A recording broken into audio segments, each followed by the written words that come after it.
Find the optimum transportation cost for the following problem by using stepping stone method.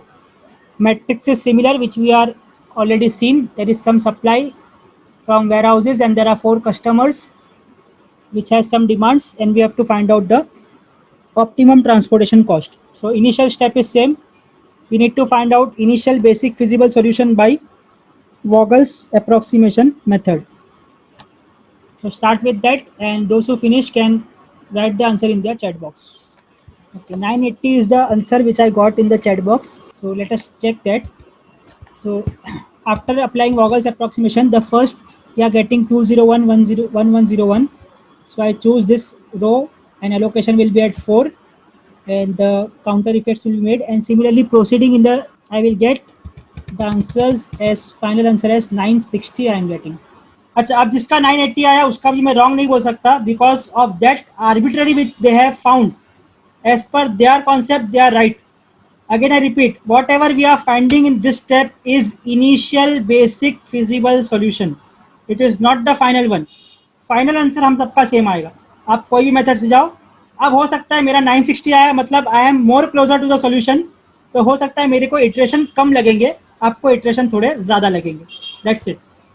So those who have got 980, don't worry, their answer is also correct as far as initial basic feasible solution is concerned. Okay, so I will proceed with this. Now next step is m plus n minus 1 6. Number of allocated cells are also 6. Hence I will say as m plus n minus 1 equal to number of allocated cell, solution is non-degenerate, and I can proceed further to find optimum solution. Again I repeat, those who have got 980, don't worry, their answer and their allocation are also correct as far as initial basic feasible solution is concerned. In finding out optimum, you will reach to the same answer which I will get after finding out the total minimum cost. Next step is we have to see in the stepping stone method. Now please listen to it carefully, because this we are doing it first time. As we find out opportunity cost by UV method, what is that concept? We check whether there is any opportunity at the non allocated cells. जो cell allocate नहीं हुआ उस पर हमको कुछ opportunity है क्या? Same thing I will do here. Let us say this is my first allocated cell. First non allocated cell. So I will start from here. इस पे अगर मैं कुछ allocate करता हूँ, what is my theory? What is my concept? I want to check whether if I allocate at this particular cell, what will be the effect on the final solution. So for that, let me start by allocating here a +1.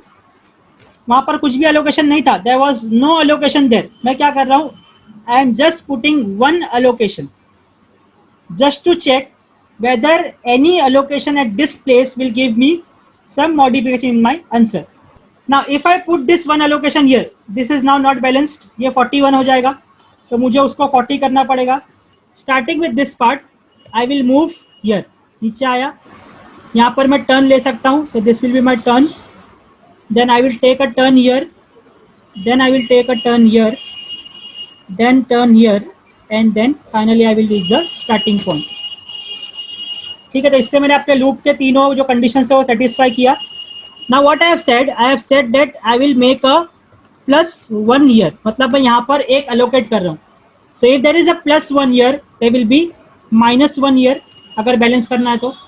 अब जैसे ही यहाँ पर -1 हुआ, what I will do? I will do a +1 here. देखो आप तुम्हारे concept जो हम लोग अभी तक करके आ रहे हो क्लियर हो रहे हैं. काई को हम लोग माइनस प्लस ऑल्टरनेट लिखते थे, वो यहाँ पर आपको क्लियर होगा. +1 यहाँ किया तो इसका बैलेंस बिगड़ गया, 41 हो गया, तो मुझे इसको -1 करके 40 पे लाना पड़ा. बट जैसे यहाँ पर -1 किया, अब इसका बैलेंस बिगड़ गया 30 का, तो मुझे यहाँ पर +1 करना पड़ रहा है. अब यहाँ पर +1 किया तो ये 50 का बैलेंस बिगड़ गया, अब मुझे क्या करना पड़ेगा, यहाँ पर -1. अब जैसे यहाँ -1 किया, ये 50 का बैलेंस बिगड़ गया, so I will do a +1 here. अब इसका बैलेंस बिगड़ा, -1 here. Now after doing all this plus and minus, now I have balanced everything. So this was the logic why we were using alternate plus and minus. अब समझ में आया आपको? Yes sir. ठीक है, तो देखो क्या करना है. Again I will repeat, you have to form a loop. add 1 on the starting point and just balances by alternate plus and minus. So plus 1 minus 1 plus 1 minus 1 plus 1 minus 1 plus 1. That's complete the loop. अब क्या करना है देखो. Now see again, this is the main part of stepping stone method. If 1 unit is allotted here, what will be my additional cost? Because it is plus 1 and the cost of transportation of one element or one product is rupees 8. That means I have to give rupees 8 more. Okay, एक unit अगर मैं यहाँ डाल रहा हूँ, that means I am incurring a cost of rupees 8 more. Now with this यहाँ पर क्या हो रहा है, एक यूनिट में कम कर रहा हूँ, तो एक यूनिट कम करूंगा तो 6 रुपया कम हो जाएगा. So I will write here -6. Please understand this logic. 8 was on the plus side, so it will be plus 8. यहाँ पर एक माइनस हुआ तो 6 रुपया कम हो जाएगा, वहां पर सिर्फ 19 ही जा रहे हैं. यहाँ पर क्या होगा, 7 रुपीज है और प्लस 1 हो रहा है, सो it will B plus 7. Okay, 8 minus 6 plus 7. Next step, at this particular step there is -1. -1 means एक कमोडिटी कम हुई तो उसका रेट क्या होगा, -8. So here I will write -8. Then next, here it is plus 1, so 1 into 7 will be 7, so I will again write plus 7. Here it is 6 and there is a minus, so I will write -6. So with this I have checked all the things or all the possible plus and minus. तो अब इसका आप total करोगे तो देखो क्या आ रहा है, 8 minus 6 will become 2, 2 plus 7 9, 9 minus 8 1, 1 plus 7 gives me 8, 8 minus 6 gives me 2. Positive 2 आ रहा है. पॉजिटिव 2 का मतलब क्या हुआ, that means I have to give 2 rupees extra for this one allocation. अगर मैं इसको यहाँ पर 8 की जगह पे 1 एलोकेट करता हूँ तो ओवरऑल इफेक्ट में मेरा जो भी आंसर आया उसके अंदर मेरा 2 रुपये से बढ़ जाएगा हर चीज. समझ में आया लॉजिक? Yes sir. ठीक है, so I will write here delta 1 3. हमारा कंक्लूजन क्या है, if I put a +1 at this particular point, my total cost will increase by 2 per unit. Cost increase हो रहा है, तो अगर कॉस्ट इंक्रीज हो रहा है तो हम यहाँ पर एलोकेट करेंगे या नहीं करेंगे? नहीं करेंगे सर. वेरी गुड, यहाँ पर नहीं करेंगे. तो ये तो हमारा हुआ सिर्फ एक की बात, ये तो हमारी सिर्फ ये यहाँ पर हमने चेक किए. Now let us start checking on this particular point. ठीक है, now again someone start with the looping part. Try to make a loop from starting from that 8. Okay, 17ME104 has make it and yes the loop is correct. जो भी बना रहे हो loop correct बना रहे हो. It will be a rectangle. Yes, the loop is correct. Now you can delete that annotations. Okay, very good. So I will also make here. तो आप लोग ने इस तरीके का लूप बनाया. From 8 I will go here, then I will go here, then I will go here, and I will return back to my original position. अब क्या होगा, ये मेरा starting point है. Now what I will do? I will make a location of +1 unit here. अगर यहाँ +1 है तो यहाँ क्या हो जाएगा, -1. This will be +1, this will be -1. अब हमको इफेक्ट देखना है. इफेक्ट क्या होगा, यहाँ पर 8 है प्लस में, सो आई विल राइट 8.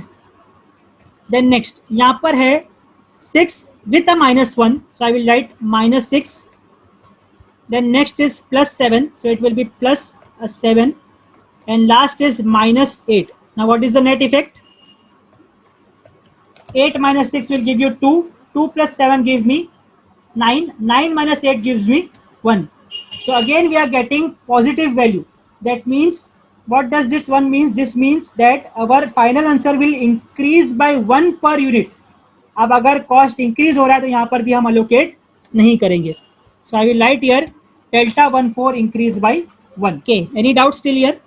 हमको हर नॉन एलोकेटेड करना पड़ेगा ये. हाँ, सिर्फ नॉन एलोकेटेड. देखो कॉन्सेप्ट ही वो है ना, एलोकेटेड था. अभी अपॉर्चुनिटी कॉस्ट हम लोग कहाँ निकालते थे, नॉन एलोकेटेड पे. कि जो चीज एलोकेट नहीं है वहां पर अगर हम लोग एलोकेट करेंगे तो हमारा कुछ काम कम हो सकता है क्या, कॉस्ट कम हो सकता है क्या. तो यहाँ पर भी हम वही चेक कर रहे हैं, नॉन एलोकेटेड पे अगर एलोकेट करेंगे तो हमारे को कुछ फायदा हो रहा है क्या. That's it. Okay, late us start with this. 6 से ऊपर जाएंगे 4. हाँ देखो, यहाँ पर मैं लूप बना रहा हूँ. Again you all don't do it, I will do it because यहाँ पर थोड़ा सा लूप अलग टाइप का बनेगा. Okay, so from here there is only one option to go out. ठीक है, यहाँ से मैं ऊपर ही जा सकता हूँ, नीचे पॉसिबल सर नहीं है। बनाते हैं ना हम लोग सर। ठीक है, पहले मेरे को बना दो, थोड़ा सा अलग टाइप का है ये। ठीक है, यहाँ से मैं जाऊँगा यहाँ पर, बिकॉज यही ऑप्शन है, इसके आगे जा नहीं सकता। अब जाऊँगा मैं नीचे, यहाँ पर आ गया, यहाँ पर टर्न ले सकता हूँ। So I will go here at this particular point, यहाँ पर आ गया। यहाँ से ऊपर यहीं आ सकता हूँ, दूसरा कोई ऑप्शन नहीं है। यहाँ से फिर सीधा इसको ज्वाइंट कर दिया and this is my starting point. So this will be my loop for this particular cell. अब नेक्स्ट क्या होगा, आई विल अलोकेट +1 हियर। अगर यहाँ +1 है तो यहाँ पर हो जाएगा -1, यहाँ पर हो जाएगा +1, फिर यहाँ पर हो जाएगा -1, यहाँ पर होगा +1, यहाँ पर होगा -1, दैट्स इट। अभी बहुत से लोग क्या करते हैं, यहाँ पर भी कर देते हैं। यहाँ पर नहीं करना है, हमारा प्लस माइनस जो भी होता है वो क्या होता है, कॉर्नर ऑफ द लूप पे होता है। तो जहाँ हमारा टर्निंग होता है वहीं पर हम लोग प्लस या माइनस लिखते हैं। सर +2 आ रहा है। ओके, इफेक्ट देख लिया आपने। So effect, as someone said, the effect is +2। Yes, you are correct. x21 is increasing by +2। Okay, next is this one, this 8। अब यहाँ से लूप बनाना चालू करो। चलो कोई एक करो। बन गया सर। कहाँ बना? 8 से नीचे जाएंगे। हाँ, अब बन गया। और साफ ने बना दिया, अब्दुल करके कोई है उसने बना दिया, and yes, it's a correct loop. It's a simple rectangle loop बन गया। So starting point will be +1, यहाँ पर आएगा -1, here it will B +1, here it will B -1। What is the net effect? +2। Yes, net effect will be 8 -7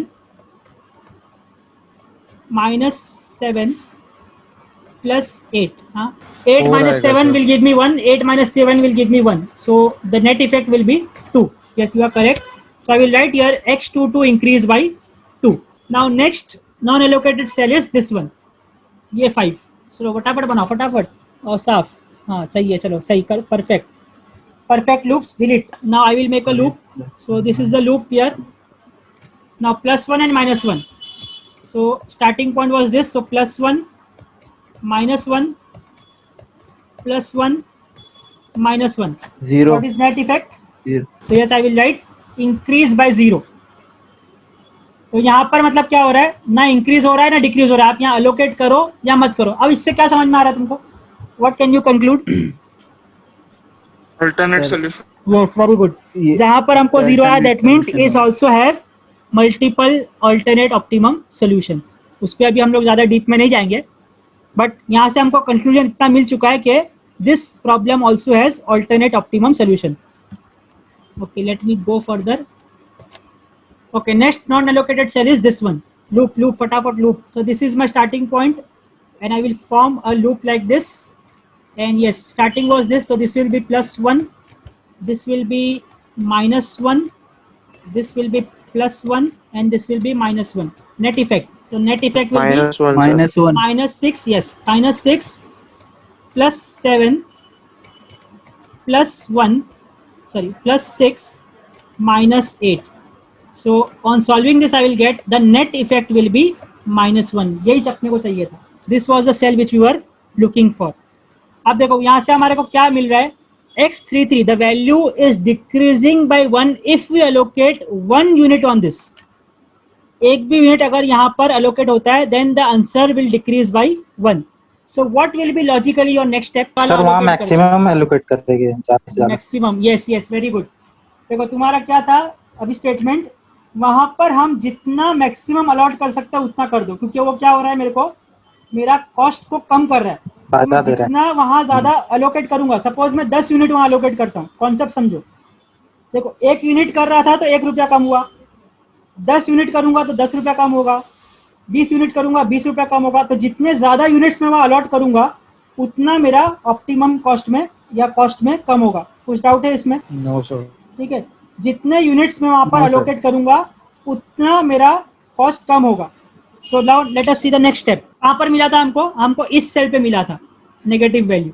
that means there is a opportunity here where we can put our answer और put our allocation. So let me assume that theta is that value.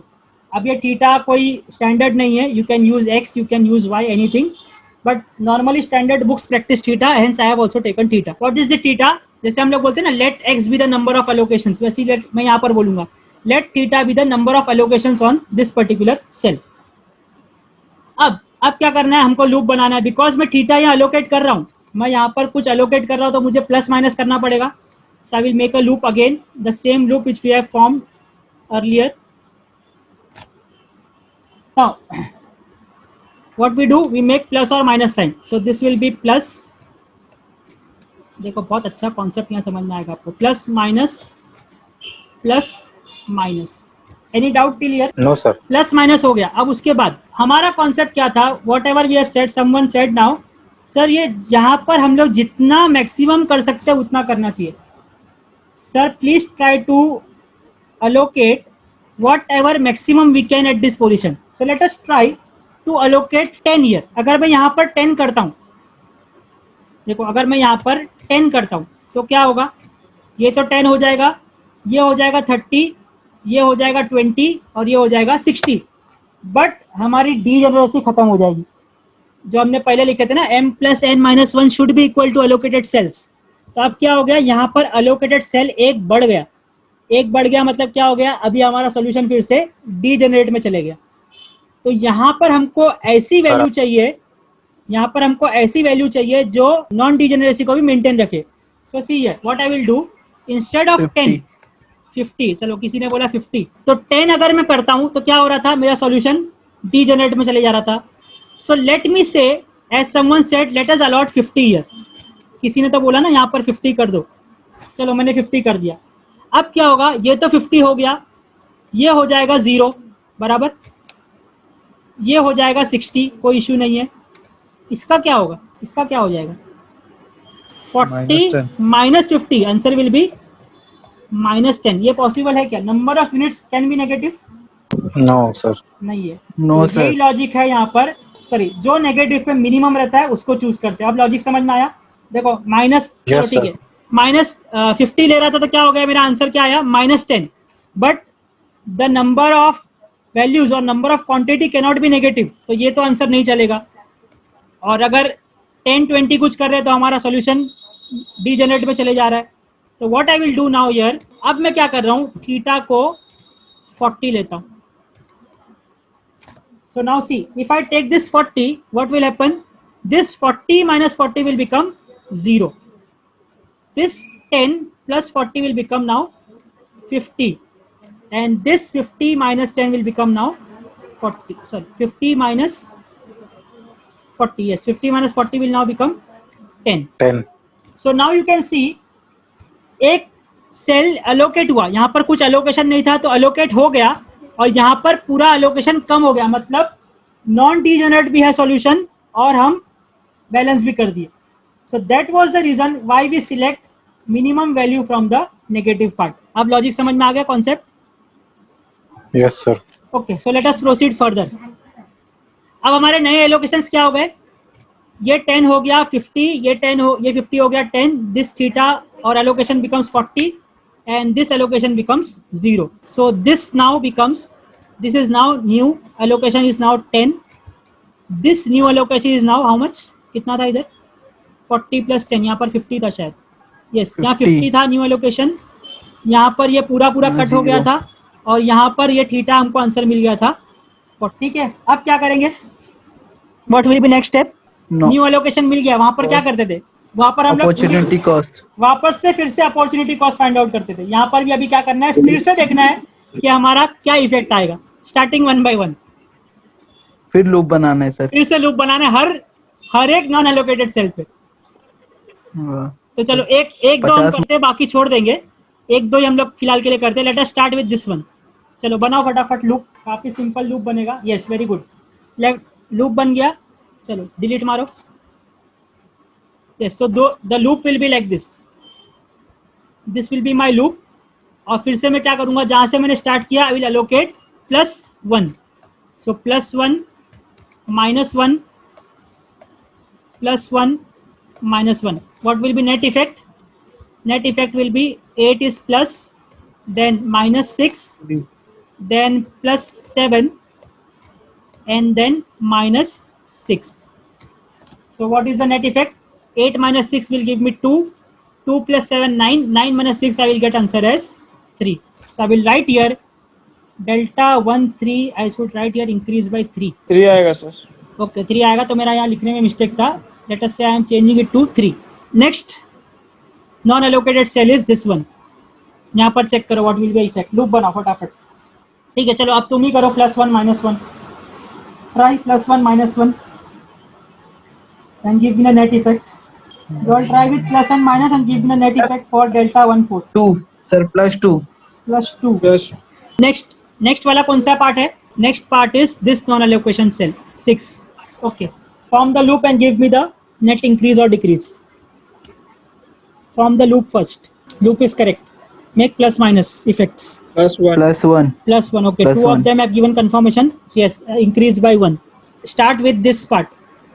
8. Start with this and send me the or show me the increase of the value. Make a loop. Do +1 -1 and give me the net increase or decrease. Yes, it's a simple loop of a rectangle. Okay, do plus minus and give me the answer. Increase or decrease? +1, increase by 1. Okay, right. Let me write x22 increase by 1. That's correct. Okay, next non-allocated cell is, let us say this one. Start the loop and give me the net increase. Yes, loop is correct. Loop is correct. Do +1 -1 and give me the net increase or decrease. Okay, 0 is there answer. 0. Okay. Increase by 0 मतलब no effect. और next non allocated cell was this one, this 8 जो 40 से अभी 0 बन गया. Okay, चलो फटाफट loop बनाओ +1 -1 and give me the increase or decrease. -7 plus 6 Increasing by 1 sir. -1 -6 -7 plus 8. So answer will be increase by 1. So now you can see that after this iteration we are not getting any opportunity. हर जगह every place or every non-allocation cell is giving me an increase in the cost, except this one, which is giving me an increase in 0, which indicates me that if I allocate at this particular cell, my solution will remain same, or we can also say there is a multiple optimum solution. So in the question, if it is asked, also find multiple optimum, you also need to allocate there, else we can stop our solution here only by saying that as value of delta 31 is 0, there also exists an alternate optimum solution. And what will be the final answer? Final answer will be this: 20 into 4, whatever we have done the allocations, from that I have found out the minimum. Now so you can see the word I have written minimum cost. So total minimum cost is rupees 920. So you can see the first we have got the answer as 960. Now after performing some optimization techniques or by stepping stone method, we got the answer as 920 rupees. So we have saved rupees 40 by doing this work. You can observe here the number of allocation here is quantity is 40.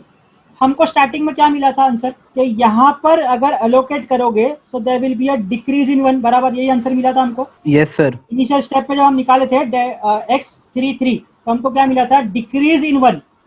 तब मैंने वहां पर statement क्या बोला था? I have made a statement that 1 unit allocation will decrease the cost by 1, बराबर.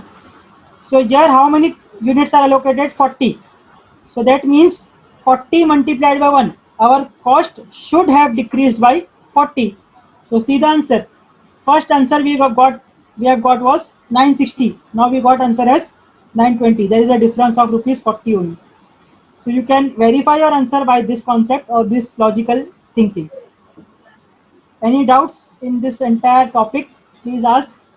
Else I hope you have enjoyed the entire topic and you are now capable of solving any problem on transportation.